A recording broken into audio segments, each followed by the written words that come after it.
My name is David Loving. I'm the President and General Manager of Univision Houston. I'd like to welcome you, first of all, to the one and only Euphoria Lounge. Those of you who have not been here, this is a one-of-a-kind space at Univision that we're very proud of, so welcome. Designed for things such as this. So I'd really like to just first start by just saying we're honored to have you here in light of all the recent events with Harvey, and we know everyone's schedules have been changed, so we really do appreciate you making the effort to be here. So thank you so much for doing that. Would like to introduce Misty Musalanza, who many of you know is just a tremendous talent. We're very blessed to have her. Today is her 1-year anniversary here at Univision, so very, very pleased about that. And again, as you know, many of you know Misty. She's been involved in many sectors in the community, including retail, nonprofit, education, and of course, most recently, healthcare. So she's really critical in helping us lead in this space. And it's a really important piece of what we do as Univision in Houston. If you watch our news, and I know all of you do, and you watch our community affairs efforts, and you see us in the community and our phone banks, healthcare is a critical component, and it's a big part of what we do, and we know it's really just critical to the success of Houston and Texas. And you're going to hear more about that today. So again, I'd like to introduce Misty. Please come up, and thank you so much for all you've done for us, Misty. Good morning. It is quite endearing to see that the room is full this morning, specifically, like David said, in regards to our schedules. I know that everyone's about a month behind where we would have liked to have been. So we appreciate and honor your time, and we hope that today you learn some valuable information, hear from peers that are doing the good work in the community, and hopefully you become inspired to do some unique things yourself. I have the honor of presenting someone that if you don't know already, you've probably been living under a rock. Dr. Stephen Klineberg is a Houston favorite because he's given us something to be quite proud of here. He's given us the story of Houston and how it is unfolding and how it is the story of America. And I'm delighted that he's here to share with us his research that he has been working on for over 36 years. It's the longest longitudinal study in the United States.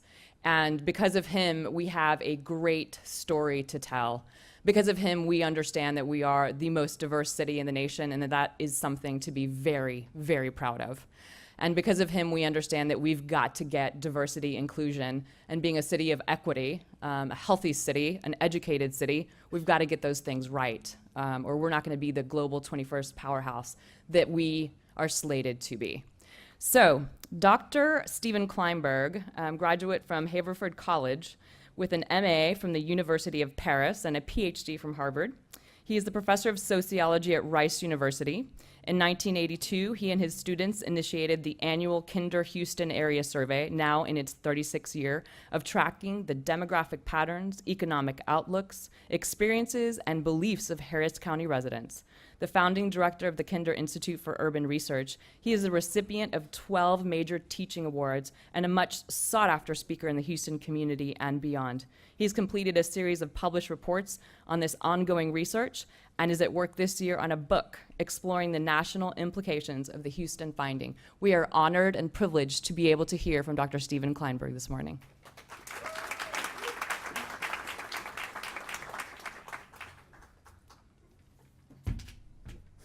Is this, am I working? Yes, and that's your Oh, there it is. And you're going to want to click toward that window over there if it ever gets stuck on you. Okay. Is this working? Wait. How do I make it? Well, excuse me. Thank you all so much. Delighted to be here. Thank you, Misty. And Misty said I should take just a few minutes to kind of remind us of the tremendous transformations that are going on, why everyone in this room is doing work of enormous importance as we think about how to build the city in a way that can be successful in the 21st century. We've been doing this survey for 36 years. In 1982, Houston was booming. Suddenly, the oil boom collapsed. We said we better do this survey again, and the city went into major recession with the collapse of the oil boom, and then recovered into a restructured economy and a demographic revolution. Excuse me. So I want to touch very briefly on those two realities that have redefined the 21st century and redefined the mission and the purpose of Houston, Texas in the story of America. The new economy. This is the 30 years after World War II, when the rising tide lifted all boats. We emerged out of that war in 1945, the sole economic power on the planet. 38% of the jobs were union jobs. The average American man, whatever his job was, whatever education he had, literally doubled his income between 1945 and 1980. Booming economy. Those were the years when we celebrated the stay-at-home housewife mother in suburbia. Oh, thanks.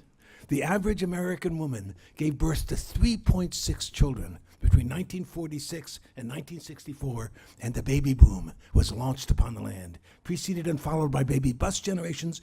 So for 60 years, there's been this bulge going through the American system. Demographers talk about it like a pig being swallowed by a python. Not very healthy or comfortable either for the pig or the python. The leading edge of those 76 million babies born in that incredible period after World War II, the leading edge turns 71 this year. And we are going to watch a literal doubling of the number of Americans over the age of 65 in the next 25 years.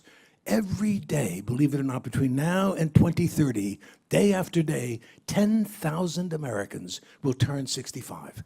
And by 2030, the youngest of those 76 million, overwhelmingly, of course, Anglo babies, that's who was here to be born in that period after World War II.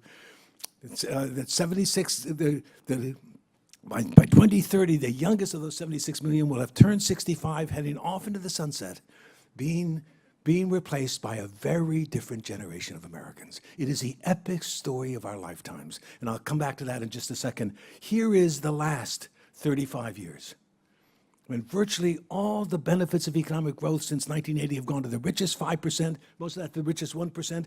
60% of American families have stagnated or gone down in income. Remarkable transformation. The economy brought about, above all, by globalization. Companies can produce goods anywhere now, sell them everywhere. If you are doing a job that I can train a third world worker to do, and I pay that third world worker $10 a day to do that job, I'm not going to pay you $10 an hour.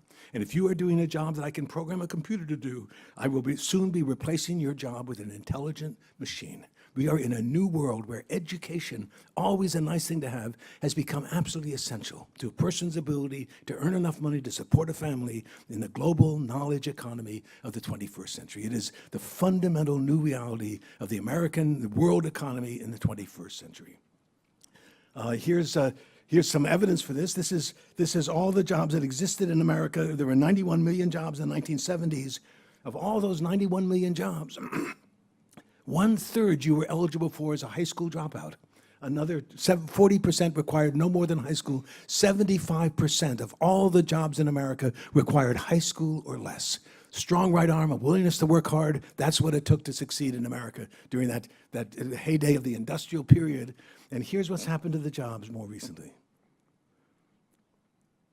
And the projection is by 2020, not that far away anymore, there'll be 164 million jobs in America. 65% of those jobs will require education beyond high school. Not necessarily 4 years of college, but 1 or 2 years in the community college to acquire the skills that connect you to the technical jobs of the 21st century. I tell people the most important institution of higher education in Houston today is not Rice University, wonderful and important as Rice is, it's the community college system. That's where we take kids coming out of high school with no skills and connect them to the extent we do to the technical jobs. The minimum requirement now is 14 years of education, 1 or 2 years after high school, to acquire the skills and enable you to compete in the global economy of the 21st century. And here's one of the devastating realities of Houston. We followed all the kids who started in the entire Region 4, with the 28 different school districts across all around Houston. In the fall of 2004 cohort, there were 70,000 kids in 8th grade. Of those 70,000, 94 started high school. 68 graduated from high school, so there's already now 32% of kids who do not have high school diplomas coming out into the technical world of the 21st century. Then of the 54% of those who started 8th grade back there enrolled in some kind of secondary education. and 1/5 got any degree, any certificate, any evidence of skills acquired after high school in 11 years after starting 8th grade. 20% have those skills, and we're in a world now where 65% of the jobs will require those skills. It is the central challenge. How do we make sure that all young kids in America, especially Latinos, African Americans, acquire the skills that they will need to succeed in this new economy in the 21st century? So theme number one, growing inequalities predicated above all else on access to quality education.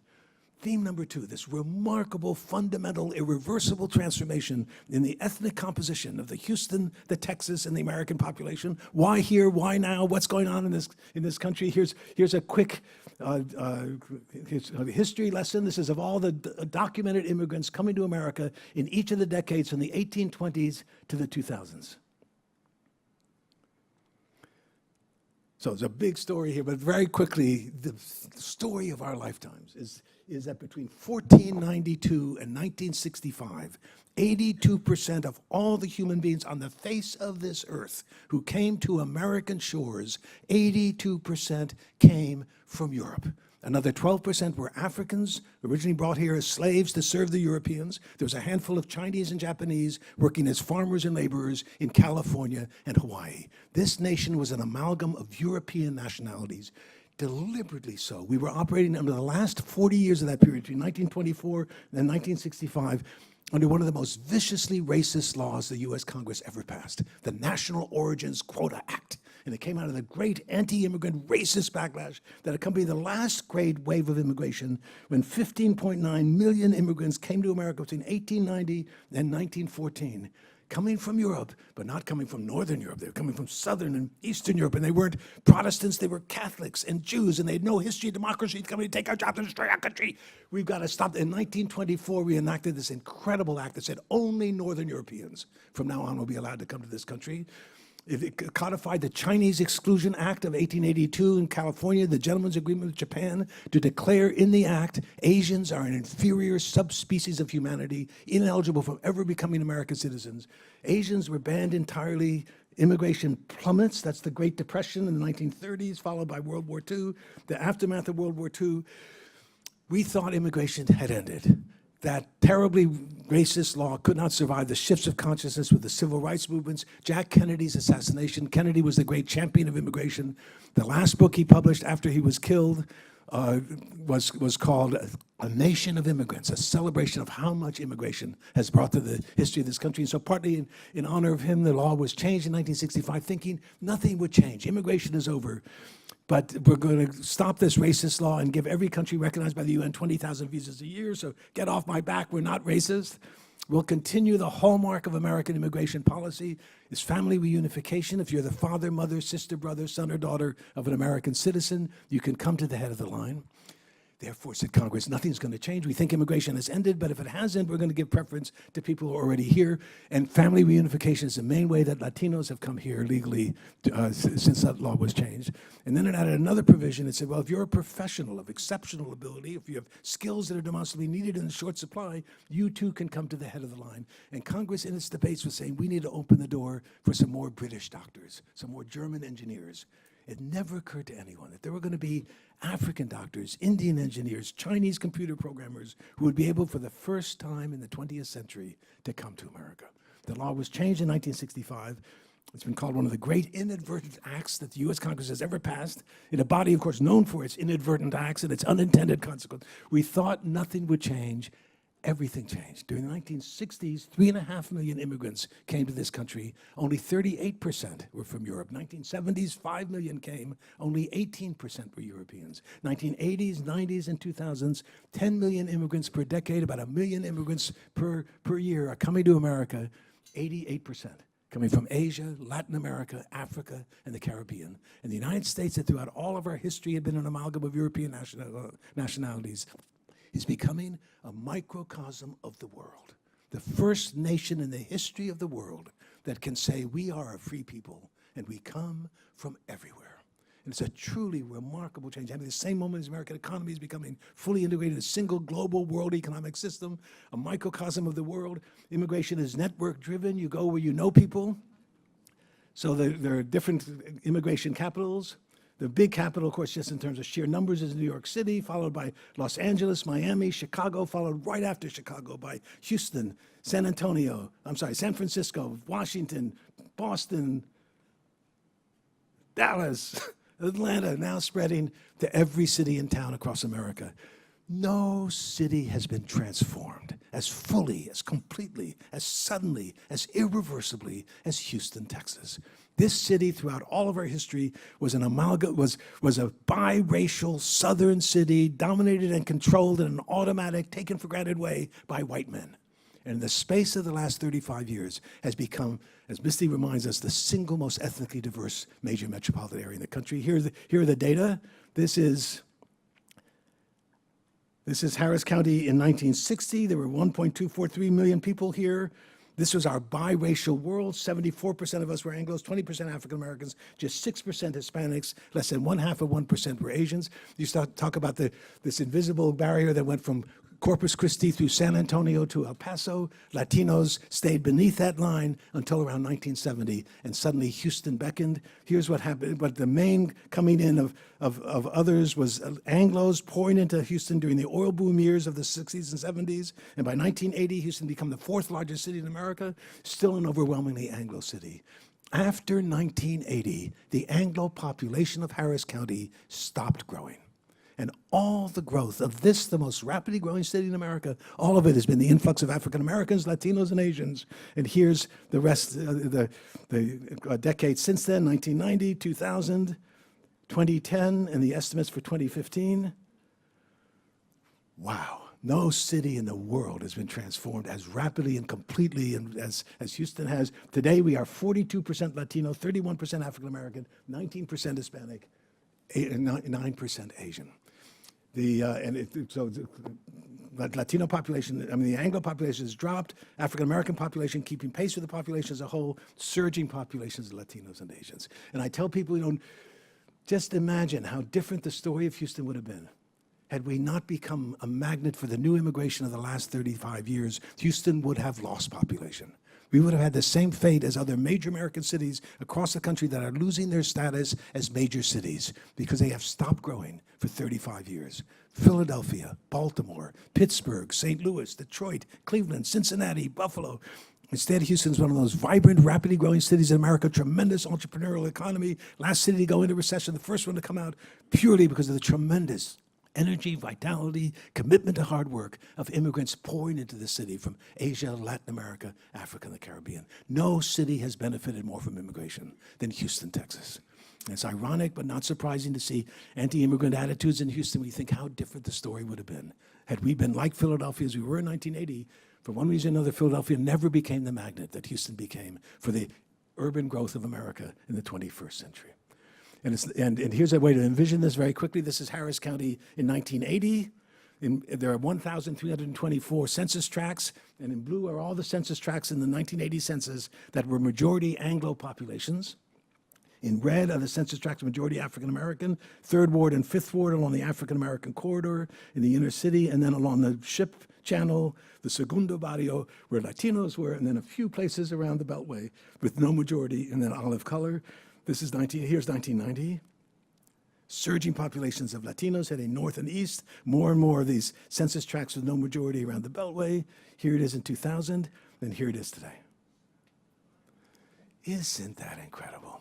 I tell people, no one consulted with me before all these people came. Houston finds itself at the forefront of the demographic transformation occurring across all of America, nowhere more clearly seen or more sharply articulated than in Houston, Texas.